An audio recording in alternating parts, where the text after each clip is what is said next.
And welcome to another tutorial. This one is about how to set up your Google site. This is a very basic training. It's going to be quick, and it's just going to be a basic setup of your new Google site. So from your Drive app, you're going to go to your Omnibox, and you're going to go to Google Sites. Now, there are two different sites. There's classic sites and there's new Google Sites. I highly recommend new Google Sites. It's very user-friendly. And when you get to the new Google Sites, you're going to have some options of creating a new one. Down in the bottom right is your plus button. So you click that plus button, and it's going to create a new untitled site. So the first job you have to do is to rename your site. So I'm going to rename mine the Petrimo Sample Google Site.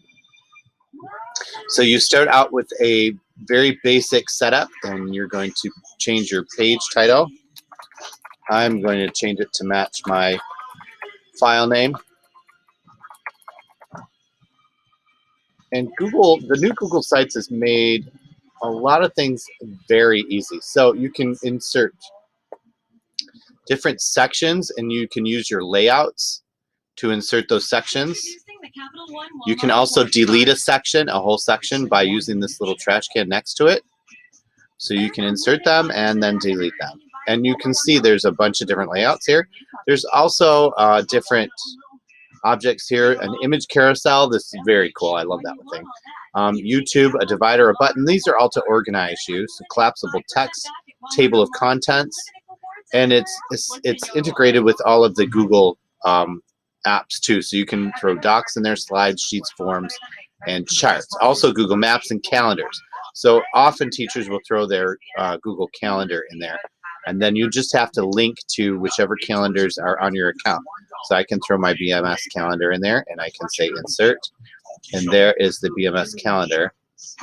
I can drag it over and center it if I like, or I can leave it on the left, and put something else over here in this area, like for example, the image carousel. So I'm just going to click on a few images. I believe you have to upload at least 2 for the carousel to work properly. Might be 3. No, it was 2. So you can see that throws it into the next section. So now I have the ability to just drag that up and put that image carousel next to my BMS calendar. So there are some options of resizing. So I can resize that calendar and make it match. And there's my sample slide. Pages works right here. You can insert extra pages under the home page. So all you have to do is hit edit, and then we can say on the new page, page 2. And now I have a page 2. Now you'll notice that page 2 is inserted on the same level as home. You'll also notice that they are lined up on the left right here. That means they are both main pages. Now if you want to make them a sub page, you just take page 2 and drag it up and drop it on home, and it will make it a sub page of home. And then it will put page 2 on the drop down menu from home. You can also rename things. Duplicate page. Properties gives you the option to rename. So I can say Petrimo. Do not have to stick with that home. And then I can insert a third page and say page 3. And notice it puts it back in again on the same level as Petrimo. So if I want to make that a subpage of the main page, I just drag it up and drop it on Petrimo. I can also drag it up and drop it on page 3 to make it a subpage of page 3. So now when I go to I did that wrong. So now when I go to this page, it's a subpage of that one. And I will need to get back to Petrimo in order to get back to the main page. So I'm going to drag that back up and drop it on Petrimo. So now I have 2 drop downs on Petrimo, and I can get to those by clicking on page 3 and then editing that one. You also have some themes to pick from. Not very many, but some different styles. You can also choose different colors to go with those themes, and you have a paint can where you can make your own color.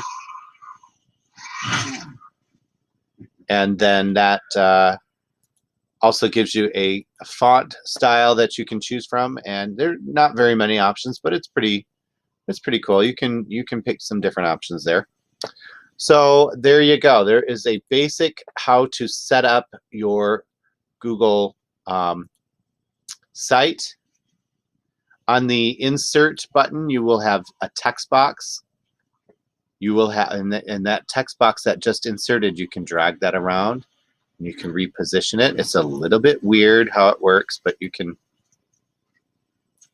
have to grab it, and then you have to grab it a little differently, and then you can drag that text box around and drop it where you want. So it's kind of easy. It's kind of, once you get the hang of it, it's really easy.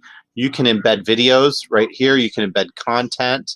You can use embed codes. The old-fashioned embed codes are absolutely usable here, or URLs. You can also insert things from Google Drive, and that is pretty seamlessly and easy. So I can go here and add in my distance learning form. And people, oops, I added that twice, so I'm going to use that trash can to delete the second one. So it's really great for integrating Google items with that. And you can also put in images. Basically, that's about the basic rundown. To get your preview, you can click on that button, and it will give you your instant preview, and then you close the preview using that X. You can get the published link right here after you have published. So you must publish first in order to get that link. So I'm not going to publish my sample site, but in order to publish your site, you'd have to give it a web address. And so basically it's going to start out with this base address, and then I'm going to say sample site. Notice when I hit the space bar, it put a hyphen in there. It does not accept spaces. It will convert them to hyphens. So I'm going to go ahead and publish this right now just for the sake of demonstration. And now that it is actually published, my copy published site link shows up. And I can go on there and copy the link, and then I can throw it in an email and send it out. I can post it on a web page. I can also share with others. I can give them editing privileges if I have co-workers that I want to work on this site together, or just view published. So very similar to Google sharing options. These settings are basically just navigation, brand images, viewer tools, and analytics. I still have yet to figure out the analytics part of that. I would love to eventually, but I just don't have the time right now to work on that. So under your three dots, you have version history. Just like any Google document, you can see the version history and restore back if you want to restore to an older version that was perfect. You can duplicate the site and then take the tour. You also have a couple publish options, publish settings, review changes and publish, view published site, or unpublished. Unpublished is important because if you have a site that you want to take down, you would just go simply there and unpublish. So that is the basic rundown of setting up your Google site. Very easy, very cool. Drag and drop for the most part, with a few really cool tools. And there you go. So thank you for watching, and we will time.